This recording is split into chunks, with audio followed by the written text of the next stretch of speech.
करनाल कर्ण कमल कार्यालय पहुंचे केंद्रीय मंत्री मनोहर लाल। कार्यकर्ताओं के साथ मिलने के लिए केंद्रीय मंत्री मनोहर लाल कर्ण कमल में मुलाकात की। आगामी निकाय चुनाव को लेकर के कार्यकर्ताओं के साथ बैठक भी की।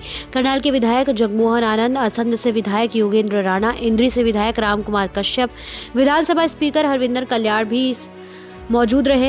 केंद्रीय मंत्री मनोहर लाल ने कहा कि निकाय चुनाव सर पर है, जिसकी तैयारी चुनाव आयोग ने भी शुरू कर दी है और भाजपा की तरफ से भी सभी तरह की तैयारियां पूरी कर ली गई हैं।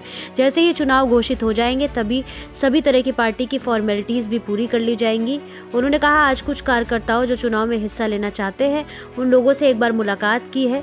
सभी लोग जो चुनाव लड़ने की तैयारी करेंगे, कौन से आने वाले दिनों में भी व्यक्तिगत रूप से मिलना होगा और जो भी चुनाव लड़ेंगे और सफल होकर आगे इस तरह का विषय चलाया जाएगा। सांसद चुनाव यहाँ के लोगों ने तो निश्चित रूप से मेरा लगातार आना जाना रहता है। ये बात अलग है कि चुनाव जो कि नगर परिषद के अब सिर पर हैं और उसकी सारी प्रोसेस चुनाव आयोग ने भी शुरू कर दी है, पार्टी ने भी शुरू कर दी है और जैसे जैसे चुनाव की तिथियां नज़दीक आएंगी, जब भी घोषित हो जाएंगे, उस समय फॉर्मेलिटी सारी चुनाव की पूरी की जाएंगी।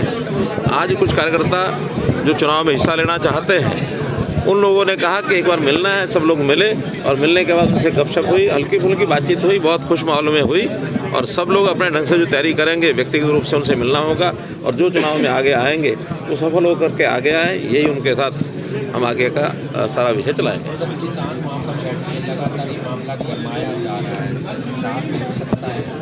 देखिए, जहाँ तक प्रदेश के नाते अगर मैं कहूँ तो ये विषय पंजाब प्रदेश का ज़्यादा है। हरियाणा में इस प्रकार की कोई बात नहीं है और पंजाब प्रदेश के लोगों के साथ सुप्रीम कोर्ट ने उन लोगों से बातचीत करने का केंद्र सरकार को कहा है। हमारे केंद्र सरकार के जो लोग हैं उन्होंने ऑफर दिया बातचीत करने की, लेकिन लगातार 2 बार 3 बार सुप्रीम कोर्ट ने कमेटी भी बनाई बातचीत करने के लिए। उस कमेटी को मिलने के लिए किसान नहीं आए। इसके बाद फिर से ऑफर दी उनको पंचकुला में मीटिंग करने के लिए, वहाँ भी वो लोग नहीं आए हैं। अब किसानों को अगर कोई कंडीशनल इस प्रकार से बात करनी होगी तो ये ठीक नहीं है। ये दोनों तरफ से जब हाथ बढ़ता तो उनको बढ़ाना चाहिए और आपस में बैठ के बातचीत करनी चाहिए, उसी में से कोई हल निकलेगा।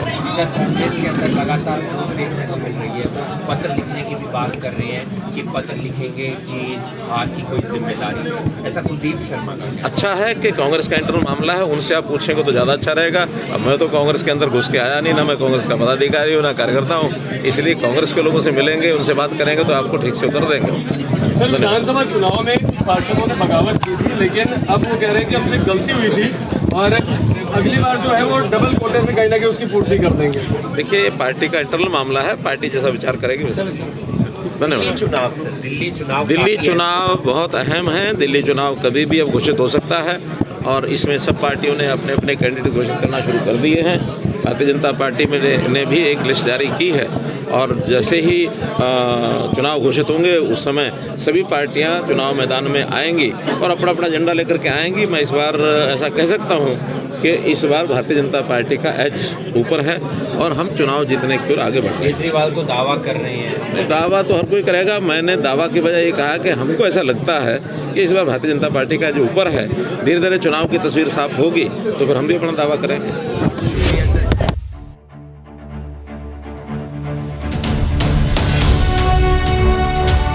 जनहितैषी, टीआरपी नहीं भरोसा आपका।